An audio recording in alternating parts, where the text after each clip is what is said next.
কথা বেশি হচ্ছে, কাজ কম হচ্ছে, শুধু এইটুকুতেই থেমে নেই কিন্তু আমি খাওয়াটাও বেশি হচ্ছে। মানে মায়ের জন্য কিছু বানালে সেটা কি আর মা আমাকে না দিয়ে খাচ্ছে? তাই যোগা করতে না ইচ্ছে করলেও জোর করেই নিজেকে ম্যাটে নিয়ে আসছি। নমস্কার বন্ধুরা, আমি ঝুমা। আমার ছোট্ট সংসারের দৈনন্দিন জীবন নিয়ে নতুন ভিডিওতে তোমাকে স্বাগত। জানো তো, প্রত্যেক দিন সকালে ঘুম থেকে উঠেই মনে হচ্ছে না আজকে যোগাটা না করলেই নয়, কিন্তু নিজের দিকে তাকিয়ে মনে হচ্ছে না করতেই হবে, কারণ যা অবস্থা হচ্ছে পরপর আমার। যাই হোক, যোগাটা করে নিয়ে তারপর মেয়ের জন্য টিফিন বানিয়েছিলাম। আজকে টিফিনে বানিয়েছিলাম, এটা রুটি বলতে পারো বা ডিম রুটি বলতে পারো, মানে ডিমের সঙ্গে রুটি যেভাবে করা হয় সেভাবেই করে দিয়েছি। আর এটা আজকে শঙ্কর, আমার, মায়ের সকলেরই টিফিনের ব্যবস্থা। টিফিনগুলো করে নেওয়ার পরেই দেখছি মা উঠে পড়েছে, আর মা উঠেই শুক্তোটা করতে বসিয়েছে। আর হ্যাঁ, আমি তোমাদেরকে কালকে কয়েকটা মাছের কথা বলেছিলাম। আমার মা এলে এই সব মাছগুলো নিয়ে আসে।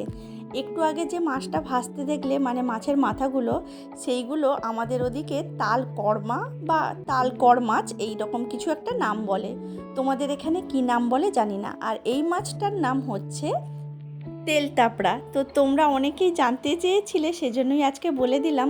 তবে সত্যি বলতে কি জানো তো, আমরা তো ওই দীঘার সাইডের দিকে মানুষ, তো আমাদের কাছে এই সামুদ্রিক মাছগুলোই বেশি ফেভারিট। তো আমাদের ভীষণই খেতে ভালো লাগে। সেজন্যই যখনই সামুদ্রিক মাছ পাই অন্য কোনো মাছের দিকে তাকানোর কথা ভুলেই যাই। যাক, রান্নাবান্না হয়ে গেছে, শঙ্খ খেয়েও চলে গেছে, তারপর দুজনে টিফিনটা নিয়ে নিচ্ছি। জানো তো, আমার মায়ের সঙ্গে এই টিফিন বসে শেয়ার করাটা আমার ভীষণ ভালো লাগে, কিন্তু আমার মেয়ের সঙ্গে একেবারেই ভালো লাগে না। তার একটাই কারণ, মেয়েকে খাওয়াতে খাওয়াতেই আমার এতটাই বিরক্ত লাগে যে আর বলার নয়। যাই হোক, টিফিনটা খেয়ে নেওয়ার পরে আমি জামা কাপড়গুলো গুছাচ্ছিলাম, আর এই দিক থেকে মা হাঁক দিল, এই কফি খাবি আয়।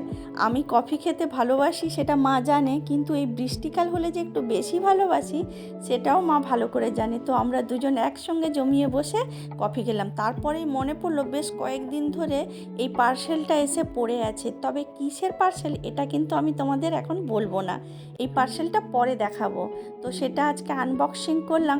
আর এর সঙ্গে আরও একটা জিনিস কিনেছি, সেটা তোমাদের দেখায়। এই দেখো, এই জিনিসটা আমি কিনেছি, অনেক দিনের ইচ্ছে ছিল তাই আমি কিনে ফেলেছি। জানো তো, আমার যখন কোনো কিছু ইচ্ছে হয় কেনার, তখনই আমি তার জন্য পয়সা জমাতে শুরু করি। আর সেই পয়সা জমানো হয়ে গেলে যখনই সেল আসে তখনই অনলাইনে অর্ডার করে দিয়েছি। যাকগে, মেশিনটা কেমন হয়েছে পরে দেখাবো। আর তোমরা সবাই ভালো থেকো, দেখা হচ্ছে পরের ভিডিওতে। টাটা।